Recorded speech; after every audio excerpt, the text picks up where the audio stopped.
Wikipedia के मुताबिक पांड्य राजवंश प्राचीन भारत का एक राजवंश था। इसने भारत में 560 से 1300 ई तक राज किया। पांड्य वंश का संस्थापक कौन था? सत्य की खोज के मुताबिक पांड्य वंश का संस्थापक नेडियोन था तथा राजधानी मदुरै थी। पांड्य वंश का सबसे महत्वपूर्ण राजा कौन था? विकिपीडिया के मुताबिक जटावम सुंदर पांड्य प्रथम 1251-68 इस वंश का निश्चय ही सर्वश्रेष्ठ सम्राट था। उसने अपने समकालीन चेर, होयसल, चोल, तेलुगु, काकतीय और बाण सभी का अपने पराक्रम से अभिभूत किया था।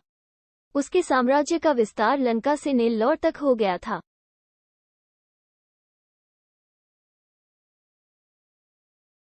पांड्यों के वंशज कौन है?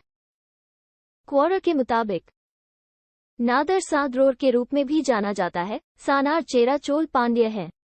नादार कुरिंजी, मुलाई, निथल आदि जैसी थिनई जातियों में नहीं है। पांड्य वंश की शुरुआत कब हुई थी? विकिपीडिया के मुताबिक कम से कम चौथी से तीसरी शताब्दी ईसा पूर्व से अस्तित्व में राजवंश शाही प्रभुत्व की दो अवधियों से गुजरा, 6वीं से 10वीं शताब्दी सीई और बाद के पांड्य 13वीं से 14वीं शताब्दी सीई के तहत। पांड्या राजाओं की जाति क्या है? एनसाइक्लोपीडिया ब्रिटानिका के मुताबिक पांड्य राजाओं को या तो जातिवर्मन या मारवर्मन कहा जाता था।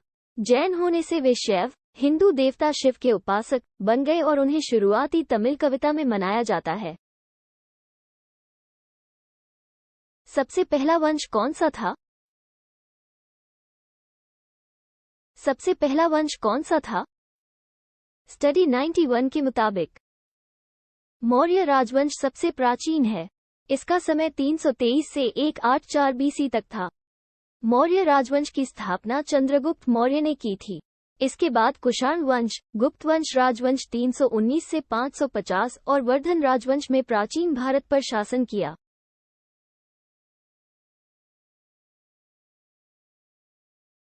सबसे अच्छा पांड्या राजा कौन है? ट्यूटोरियल्स पॉइंट के मुताबिक नेदुंजेलियन एक महान पांड्य राजा थे। उसने मदुरै में उसके खिलाफ युद्ध में चेरा, चोल और 5 अन्य छोटे राज्यों की संयुक्त सेना को हराया। पांड्य राजाओं ने संगम नामक साहित्यिक सभाओं को इकट्ठा किया। नेदुंजेलियन ने कई वैदिक यज्ञ किए थे। वंश का पहला राजा कौन था?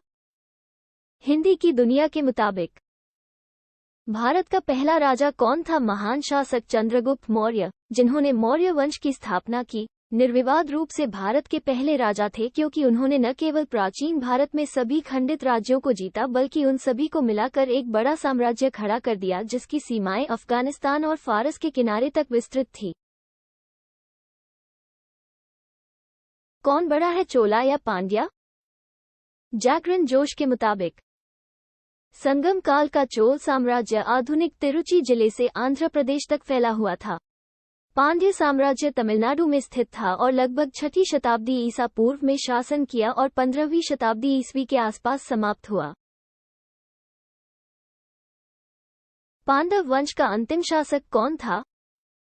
पंजाब केसरी के मुताबिक राजा परीक्षित की मौत के बाद राजा जन्मेजय हस्तिनापुर की गद्दी पर विराजे। जन्मेजय पांडव वंश के आखिरी राजा थे। क्या पांड्या और पांडे एक ही है? विकिपीडिया के मुताबिक संस्कृत से पांड्य प्रमुख रूप से अपने पूर्वजों के नायकों से जुड़े हुए हैं जिन्हें उन्होंने देवताओं के रूप में प्रार्थना करने के लिए चुना था। इसका अर्थ है विद्वान या शिक्षक।